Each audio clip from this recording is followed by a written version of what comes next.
薇娅事件引起网友对中国军费探讨，13亿人民币究竟能买到什么？中国军费是太高了还是太低了呢？随着2021年进入尾声，各种层出不穷的劲爆消息也让我们度过了极不平凡的一年。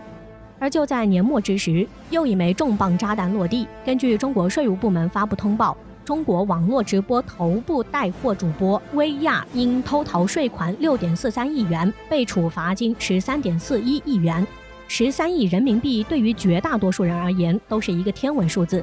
于是，关于薇娅被罚13亿的新闻成为中文互联网上的热门话题。关于此事，各方的讨论声都很激烈。不过有意思的是，却有部分网友开始讨论起国家从主播那儿罚的13亿应该怎么用。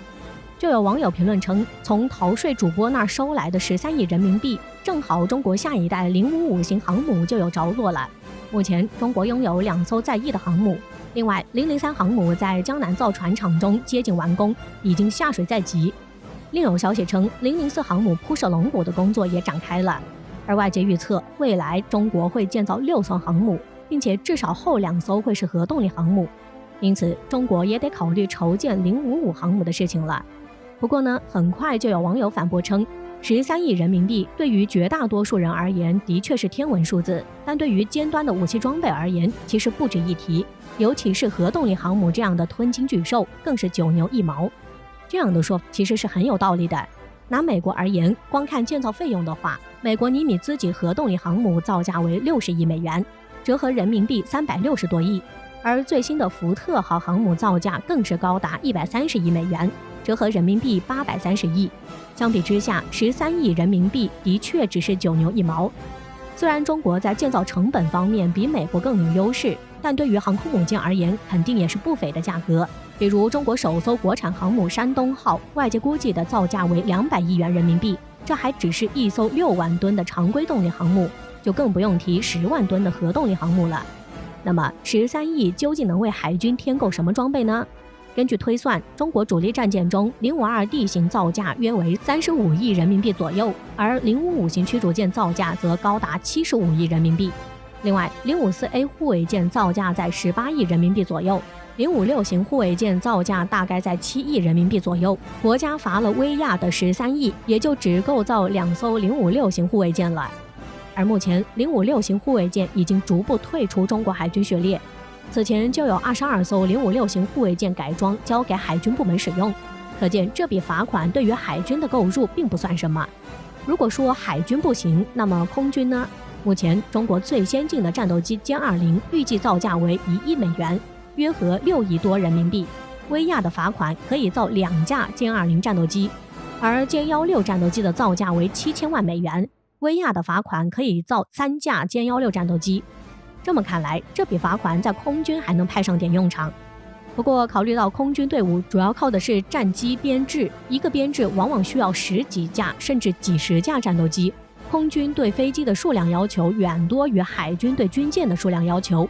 因此，对于中国空军的投入而言，13亿人民币同样不值一提。因此有网友称，虽然直播圈与娱乐圈养了很多的暴富者，但靠从他们那儿收税要振兴中国军事显然还是不够的，真正养活中国军队还得靠他们。而这里的他们指的便是中国的烟民。根据资料统计，中国烟草税是80%，每年纳税超过1万亿人民币，占到中国税收的6%以上，相当于20个阿里巴巴纳税总和。而1万亿人民币与中国每年的军费开支相当，因此才说中国烟民养活中国军队。当然，事情肯定不是那么简单，中国每年庞大的医疗支出以及个人健康这些问题也必须要考虑。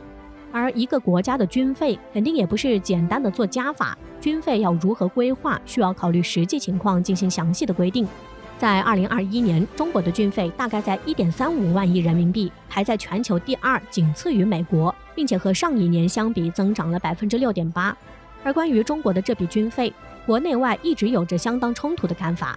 不少西方媒体指出，中国政府在盲目扩大军费支出，20年扩大的8倍，其真实目的就是用武力恐吓对手，而中国军力无节制扩张将威胁亚太乃至全球的安全。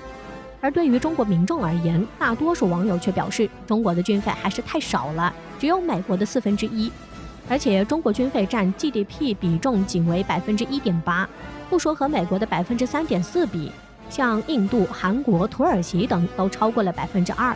因此，中国政府在军事上的投入还远不达标。这也就是说，国家罚了某人多少亿，很多评论都称要将其用于军费的原因。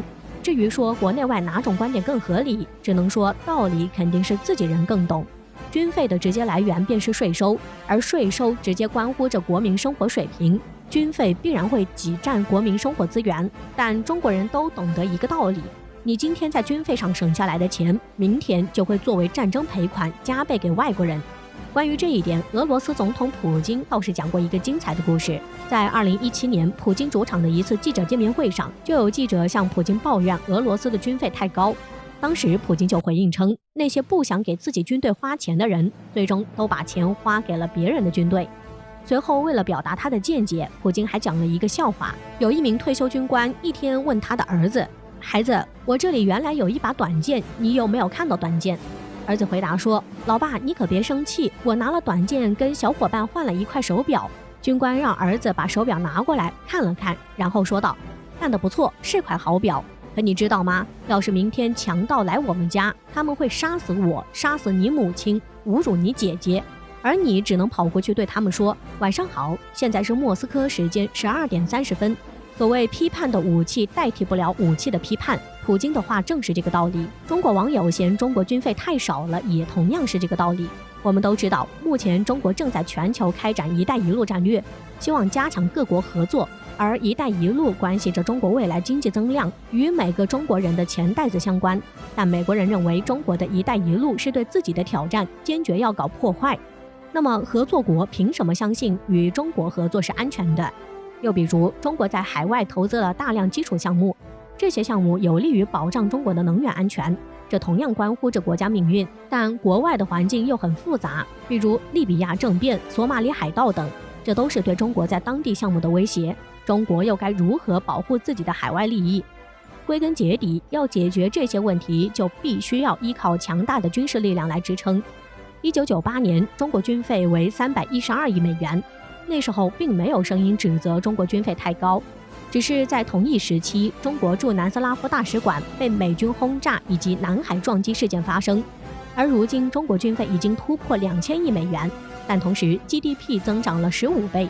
军费众所周知都没有成为中国经济的负担，直播圈乱象与娱乐圈绯闻对于普通人而言也只是茶余饭后的谈资。